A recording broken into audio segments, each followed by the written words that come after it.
Hi everyone, this is Paris Debono of the Fortune Teller Shop, and today we're going to do some astrology card readings, and I'm going to show you how these cards work.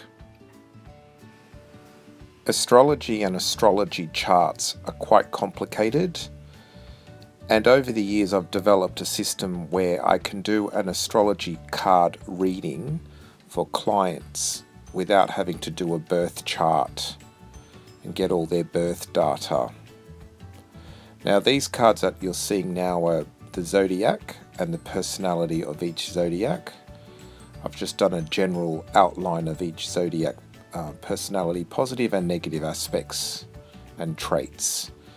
You can pause the video to read your own one, but these cards also double up as the astrological houses, and I will be showing you in the next videos coming up how they're used to read for clients, and I'll be demonstrating readings I did on live television just to show you how quickly and easily the cards can create a chart and a point of reference to do readings for.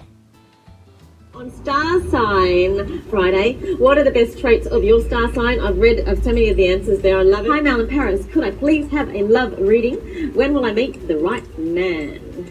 Okay, Christina, we're going to look at the next 12 months. So will you meet the right man in the next 12 months? And if not, why not? Okay, so the first card you pulled out is Athena. Athena is the goddess of independence, which is great for work and achievement, but not so good for love, because this one often pushes people away or doesn't allow people in. Okay, now Athena also is intelligent, so that sometimes means be careful of overthinking, overanalyzing, but it is very good for creating a strategy for what you want. Okay, so the next card I want to see is the fifth card.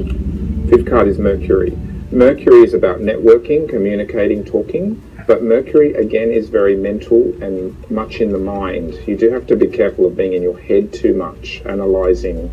What I really want to see is Venus. Where's Venus? Okay, Venus hasn't come out, see? So it's sort of saying you need to put your Venus energy in the mix. Venus is the goddess of love.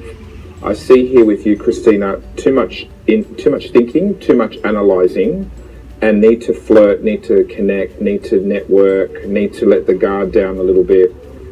I think you need to allow potential men near you or close or partners to come in. I feel like there's an energy of you being a little bit maybe defensive, maybe too much thinking. I always think of Venus a bit like Marilyn Monroe. You know, Marilyn was very beautiful and vulnerable and almost like childlike. She's an open book a little bit. She was an open book. You never see her. You never see her angry or soft. Yeah, or aggressive or something. She was always connected with people, and when she's on screen, she's connected to the other actors. That's what Venus is. Venus, if you bring that into your own energy, that's when love will show up. I think you might have a bit of too much independent vibe here. Okay, so you'll have to let us know if that sounds like you. Okay, you can change it, but I feel like there's an ingredient missing. Just to clarify that reading, the client had Athena, the goddess of victory and strategy, first. So Athena was known for being intelligent and strategic, and she was not a love goddess. So with this reading, I would need to see more love goddess energy for the love life to flow and flourish. There is? Okay. That's the thing about astrology. It's pretty full on and it's pretty in your face. I love it. It's just... that's what I can handle it. You know what I mean? I love it. It's not vague. No, it's not. It's just you will or you won't, or you can or you can't. That's what I love. That's what I love. Can we do a big shout out to lovely Beck? She's out there. She loves you so much. You. Beck, we love you. You are amazing. I just love your readings. Paris is brilliant. Now he has so many cards with him. He is an amazing man. Do go ahead and get a reading with the Labyrinth himself. He's truly, I'm going to call you the Labyrinth. That's what you are. Truly amazing. You are really. Thank you. Paris is going to go into booth number 1. Thank you, darling. Thank you. And do go shopping on his website, which is, of course, thefortuneteller.com.au. You can buy those astrology. A picture with Paris. Here comes one now. It's from Shayla. Hello, Shayla. 15th of the 10th, 1993. What does my love life in 2018 look like, Paris?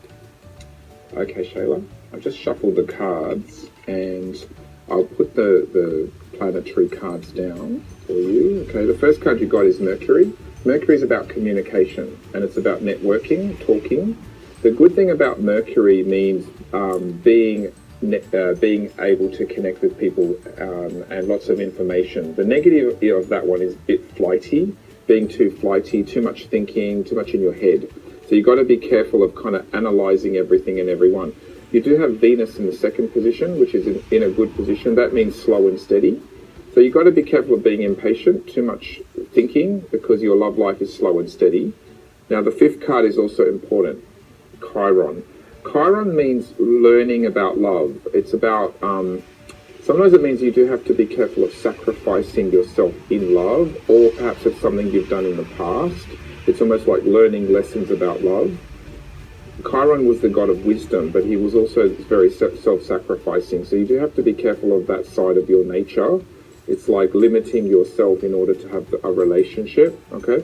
You do have Saturn in your 7th, which often means having to let go of the past and spring clean. So your Venus is in Taurus, which is a bit of a slow, steady position for love. So I think for you, lots of networking. You've got to be patient. And I hate that when people tell me to be patient. You've got to learn from past karmic lessons, and you've got to notice that you may have a tendency to sacrifice yourself. You've got to spring clean the past with your love life, okay? And then you have Cupid in the 12th, which is nice. Cupid represents new love energy. 12th house means you haven't seen it yet. You haven't met him yet. So I feel with you in a time of networking. Sometimes Mercury can sometimes mean internet dating as well. So that could be something that you might want to try if you haven't already.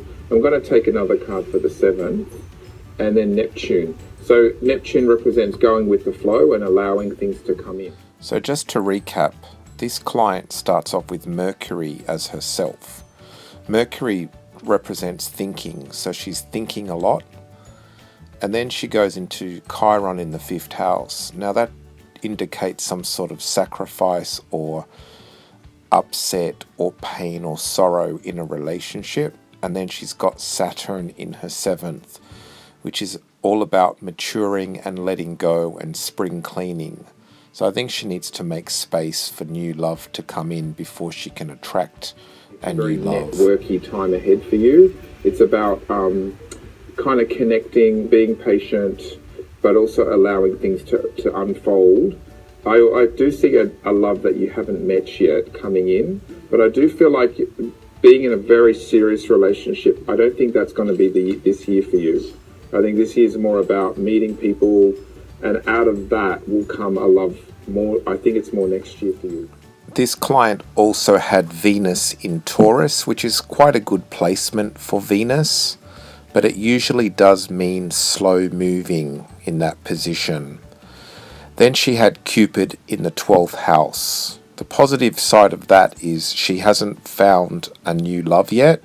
The negative could be that she's dreaming and fantasizing about a love that isn't real.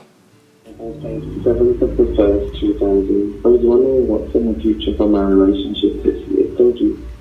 What was the name? I'm missing a lot of those today. And good morning to you. Just turned what? How old is he? What's his birthday?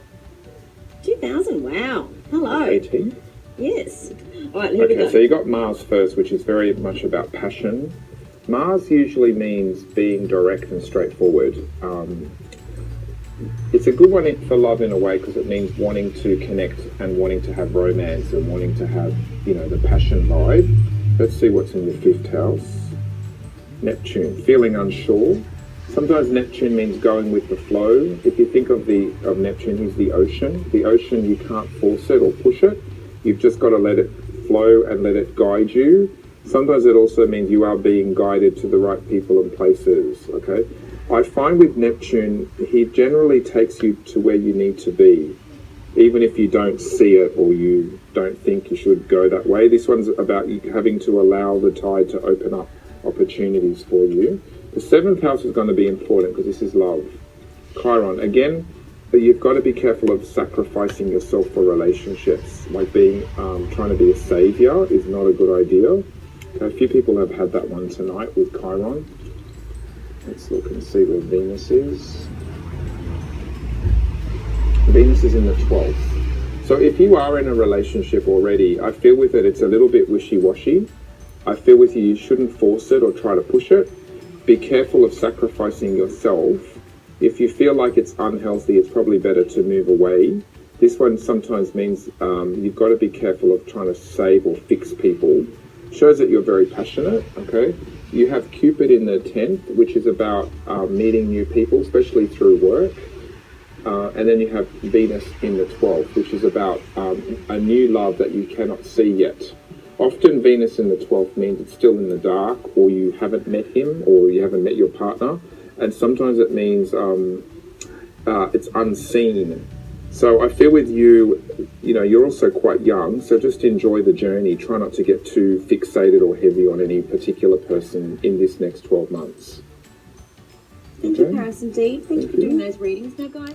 So this was an interesting one because he had Mars first, which often is a young man energy and passionate but also impatient.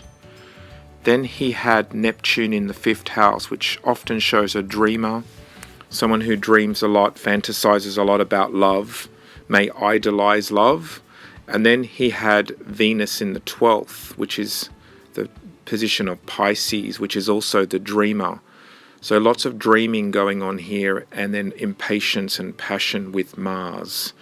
So I would recommend with this one, just take your time, get to know yourself, get to develop yourself. And this client was also very young, and that's emphasized by having Mars in the 1st position.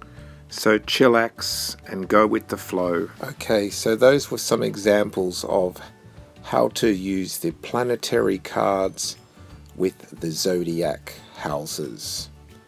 This is Paris Debono of the Fortune Teller Shop.